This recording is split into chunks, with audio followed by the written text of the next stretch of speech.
Alors, on est dans un décor rural pour ce film réalisé par Antoine Chevrollier.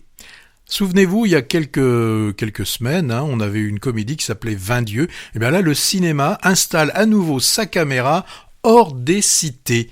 Et pour ce film, c'est pas le Jura, mais c'est la région d'Angers qui a été choisie. Alors, bien que le titre du film, j'y arrive, soit La Pampa, on n'est pas en Amérique du Sud, mais on est bien en France. C'est l'Argentine. Oui, c'est ça. Et La Pampa, bien là, c'est tout simplement le nom d'un circuit de motocross. Alors, c'est un circuit de moto qui est là pour les jeunes. C'est le lieu, l'endroit où on peut s'échapper de l'ennui de son petit village. Et là, ils s'y retrouvent tous pour enfourcher les bolides à deux roues, soit tout simplement pour boire une bière en encourageant leurs copains. Alors, sur ce circuit, le film va suivre deux adolescents inséparables, deux vrais amis, Willy et Jojo. Jojo le blond est le fils d'un ancien pilote de motocross qui voit en son rejeton celui qui atteindra des sommets sportifs que lui n'a jamais su atteindre. Willy, le brun, lui, il a pour grand talent d'être avant tout l'ami de Jojo et aussi d'être un bon mécano. Les deux amis inséparables sont à des âges où on a des rêves. Pour eux, leur rêve, c'est avant tout de quitter leur campagne pour aller voir un petit peu comment est la vie ailleurs. Alors entre amis, on se dit tout, enfin presque tout. Et même à son meilleur copain, on peut dissimuler quelques secrets. Et sans le vouloir, Willy découvrira celui de Jojo. Et là, ça va être l'explosion, ça va être le drame dans la communauté. Un drame finalement de la bêtise ordinaire qui fera beaucoup de dégâts, mais heureusement l'amitié quand même sera la plus forte. Ce film est réussi. Antoine Chevrollier a su capturer l'essence de l'adolescence avec une rare sensibilité. Alors c'est vrai qu'il a eu la chance de trouver ces deux interprètes principaux. On a Saïd El-Alami qui joue Willy.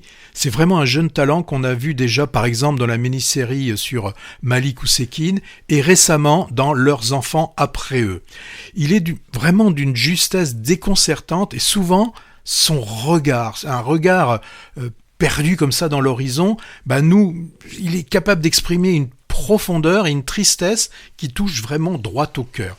Alors, tout aussi jeune et tout aussi talentueux, on a Amaury Fouché, le blond, qui lui campe Jojo avec lui aussi une sensibilité et surtout une vulnérabilité désarmante.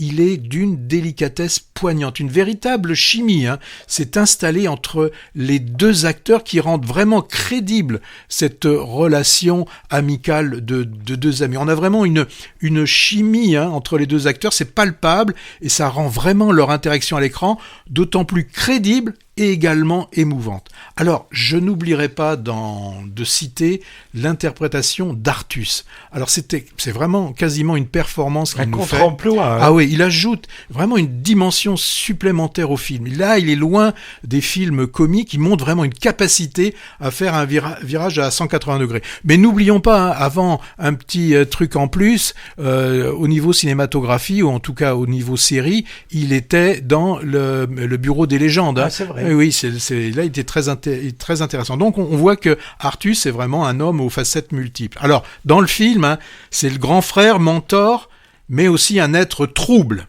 Et aussi celui qu'il faut citer dans le rôle quand même assez ingrat du père de Jojo, celui qui aurait voulu que son fils réalise ce que lui il n'a pas pu réaliser, c'est Damien Bonnard et il est d'une fois de plus assez bluffant.